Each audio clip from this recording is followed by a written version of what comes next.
आप सुन रहे हैं गोस्ट कास्ट, एक ऐसा पॉडकास्ट जहां हर रात डर का नया अध्याय शुरू होता है। तैयार रहिए रूह कंपाने वाली कहानियों, रहस्यमय घटनाओं और अंधेरे के रहस्यों के लिए। क्या आपने कभी अंधेरे से डर महसूस किया है? क्या आपने कभी ऐसी चीजें देखी हैं जो असंभव लगती हैं? अगर हाँ, तो आप अकेले नहीं हैं। आज रात हम साथ मिलकर अंधेरे के रहस्यों को उजागर करेंगे।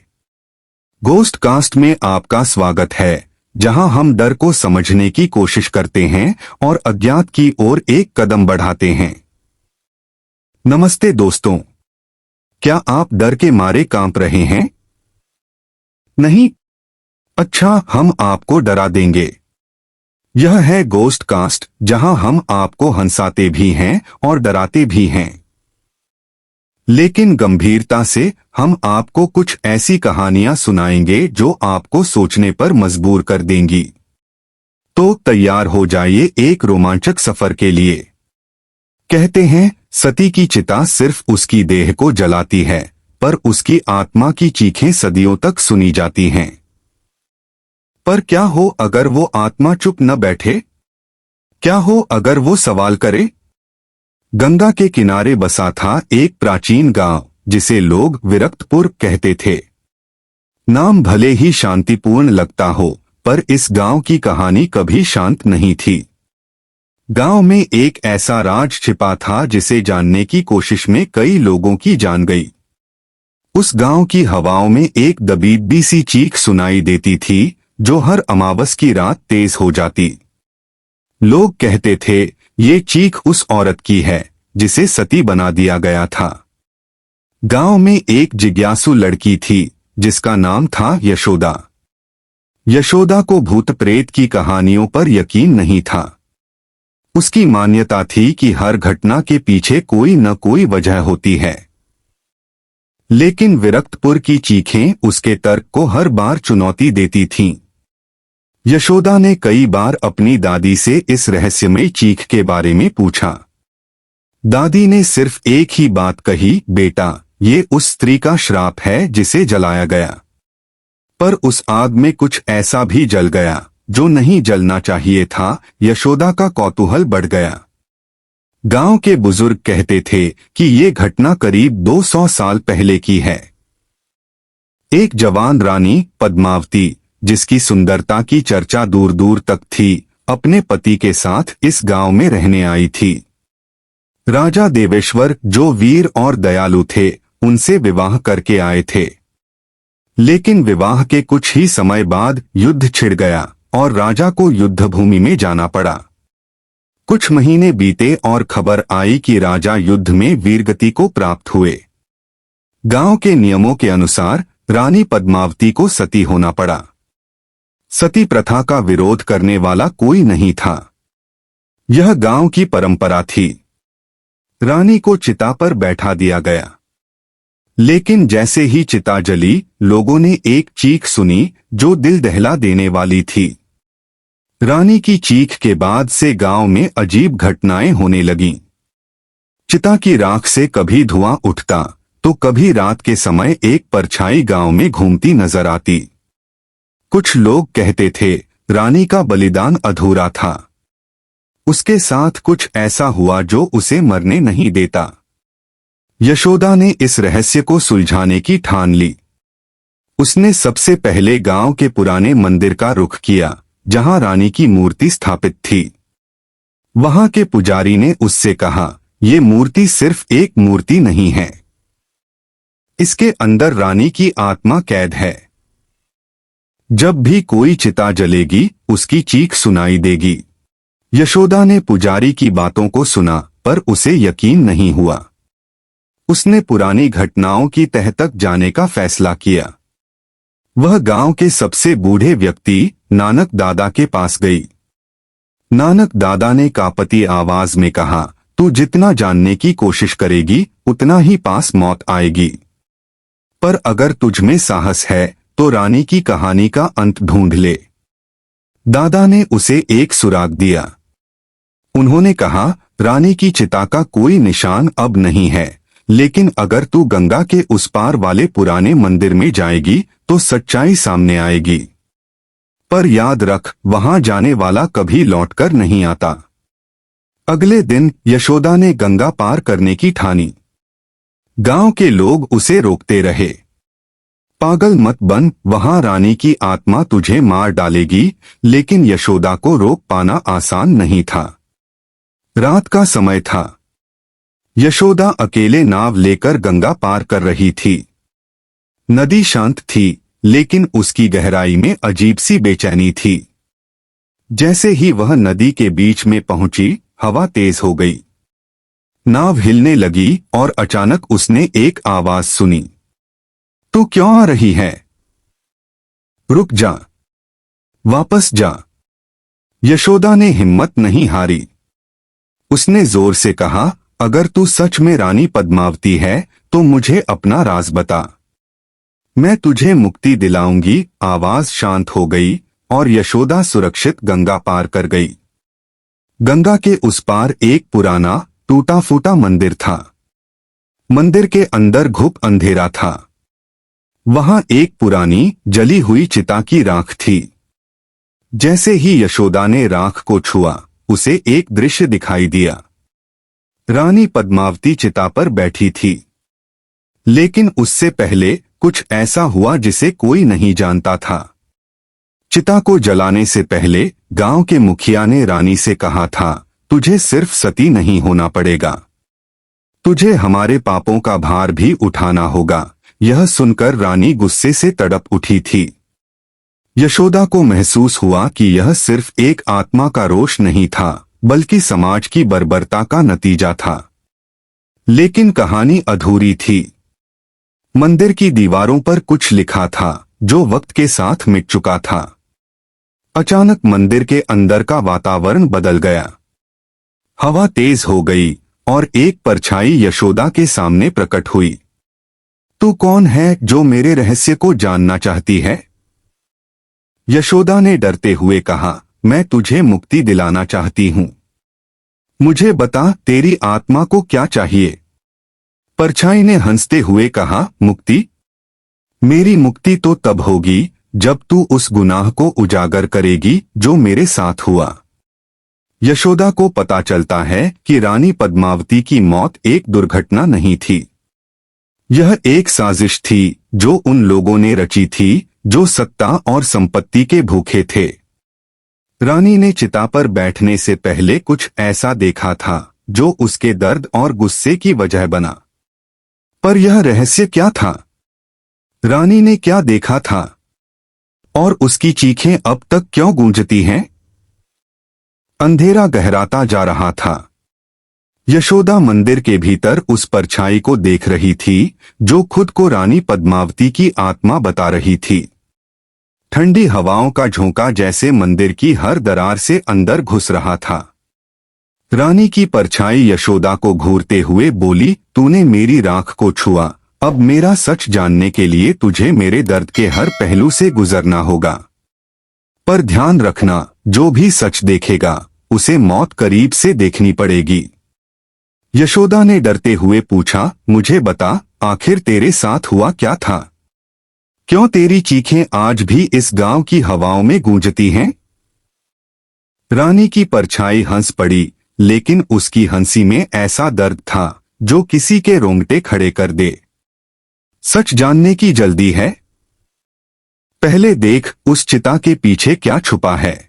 परछाई ने एक कोने की तरफ इशारा किया जहां चिता की राख जमी हुई थी। यशोदा ने जैसे ही वहां हाथ बढ़ाया, उसे जमीन के नीचे लकड़ी की एक पुरानी तख्ती दिखी। तख्ती पर कुछ लिखा था, जिसने अग्नि में छल देखा वही अग्नि का श्राप भुगतेगा। यशोदा समझ नहीं पाई कि इसका क्या मतलब है। तभी रानी की परछाई बोली, यह तख्ती मेरे उस दर्द का पहला हिस्सा है जो मेरे साथ हुआ। पर इससे पहले कि तू आगे बढ़े, तुझे सच देखने के लिए तैयार होना होगा। अचानक पूरा मंदिर हिलने लगा। दीवारों से खून जैसा कुछ बहने लगा और यशोदा को ऐसा लगा जैसे वह किसी और ही दुनिया में पहुंच गई है। सामने का दृश्य उसे अंदर तक हिला देने वाला था। रानी पद्मावती चिता पर बैठी थी, लेकिन चिता जलने से पहले उसने अपने ही रिश्तेदारों को हंसते हुए देखा। वे वही लोग थे जो उसे अग्नि में बैठाने की साजिश रच चुके थे। रानी चीखकर बोली, यह धर्म नहीं, पाप है। मैं अग्नि में जलूंगी, पर तुम्हारा सच कभी नहीं छुपेगा। उसके शब्द हवा में गूंजे और जैसे ही चिता जली, रानी ने अपनी आंखों से कुछ ऐसा देखा जिसने उसकी आत्मा को चैन से मरने नहीं दिया।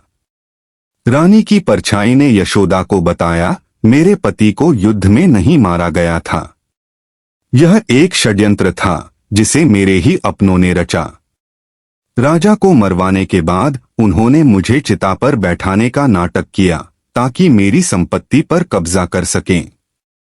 यशोदा ने हैरानी से पूछा, पर ये लोग कौन थे और उनकी सच्चाई अब तक क्यों छुपी हुई है? परछाई ने जवाब दिया, वह चिता सिर्फ मुझे जलाने के लिए नहीं जलाई गई थी। उसके नीचे दफन है एक ऐसा राज जो अगर उजागर हुआ तो पूरे गांव की नींद हिल जाएगी। यशोदा ने फिर से उस तख्ती को देखा।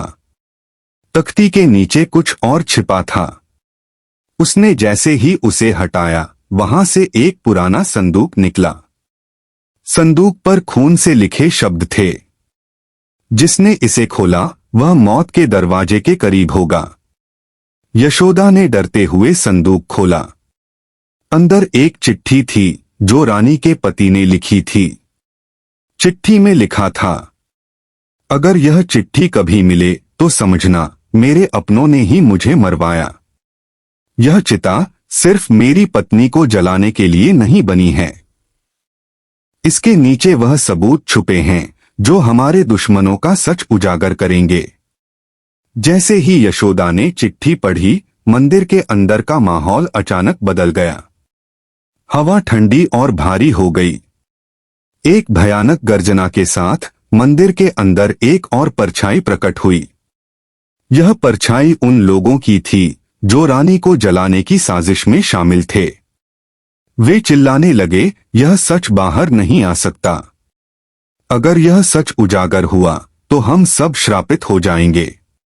यशोदा ने हिम्मत जुटाई और जोर से बोली, तुम लोग अब भी डरते हो? तुम्हारे पाप तुम्हारा पीछा कभी नहीं छोड़ेंगे। परछाई अचानक गायब हो गई और रानी की आत्मा फिर प्रकट हुई। उसने यशोदा से कहा, अगर तू सच में मेरा दर्द समझती है तो मेरी आत्मा को मुक्त कर। इस चिता के नीचे जो दफन है उसे उजागर कर। यशोदा ने देखा कि चिता के नीचे एक तहखाना था। उसने वहां जाने का फैसला किया, पर जैसे ही वह तहखाने के करीब पहुंची, मंदिर की दीवारें गिरने लगी। जब अधर्म का अंत होता है तो केवल अग्नि ही नहीं, सच्चाई भी जल उठती है। पर क्या सच्चाई हर बार जीतती है? तहखाने की सीढ़ियों पर उतरती हुई यशोदा के दिल की धड़कनें तेज हो रही थीं।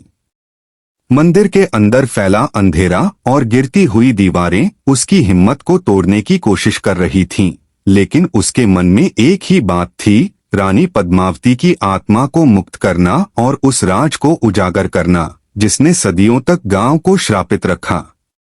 जैसे ही वह नीचे पहुंची, उसने देखा कि तहखाने के बीचों बीच एक बड़ा सा पत्थर रखा हुआ था जिस पर पुराने समय की लिपि में कुछ लिखा था। पत्थर के चारों ओर जली हुई हड्डियां बिखरी पड़ी थीं और एक अजीब सी दुर्गंध पूरे माहौल में छाई हुई थी। यशोदा ने पत्थर पर लिखी बातों को पढ़ने की कोशिश की। लिखा था, यहाँ सत्य और पाप दफन हैं। जो इस पत्थर को हटाएगा उसे श्राप भी मिलेगा और मोक्ष भी। यशोदा को समझ नहीं आया कि उसे क्या करना चाहिए। तभी रानी की आत्मा फिर प्रकट हुई। उसकी आंखों से आंसू बह रहे थे। वह बोली, यह पत्थर मेरी आत्मा का भार है। इसे हटा दे ताकि मेरा दर्द समाप्त हो सके। यशोदा ने अपनी पूरी ताकत लगाकर पत्थर हटाया। जैसे ही पत्थर हटा, तहखाने में एक तेज रोशनी फैल गई। रोशनी के साथ ही एक और भयानक दृश्य सामने आया। तहखाने के नीचे राजा देवेश्वर का शव पड़ा हुआ था और उसके चारों ओर खून से लिखे हुए शब्द थे, यह सब हमारे लालच और पाप का नतीजा है। हमने रानी और राजा दोनों के साथ विश्वासघात किया। जैसे ही रोशनी फैलनी शुरू हुई, मंदिर के अंदर बंद सभी गुनहगारों की आत्माएं प्रकट हो गईं। वे रोते हुए बोले, हमने राजा को धोखे से मरवाया और रानी को सती बनाने का षड्यंत्र रचा। यह सब संपत्ति और सत्ता के लालच में किया गया।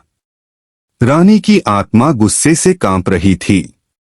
उसने कहा, तुम सबने मेरे जीवन को नर्क बना दिया, लेकिन आज मैं तुम्हें माफ करती हूं क्योंकि मेरा बदला पूरा हो गया है। जैसे ही रानी की आत्मा ने माफी दी, पूरे तहखाने में तेज रोशनी फैल गई।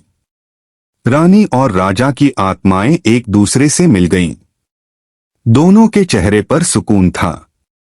रानी ने यशोदा से कहा, तूने मेरी आत्मा को मुक्त किया, अब मैं इस श्राप से आजाद हूं।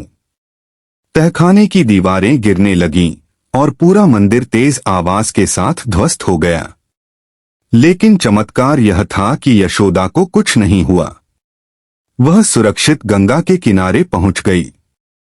मंदिर के गिरने के बाद गांव की हवाओं में गूंजती चीखें हमेशा के लिए शांत हो गईं।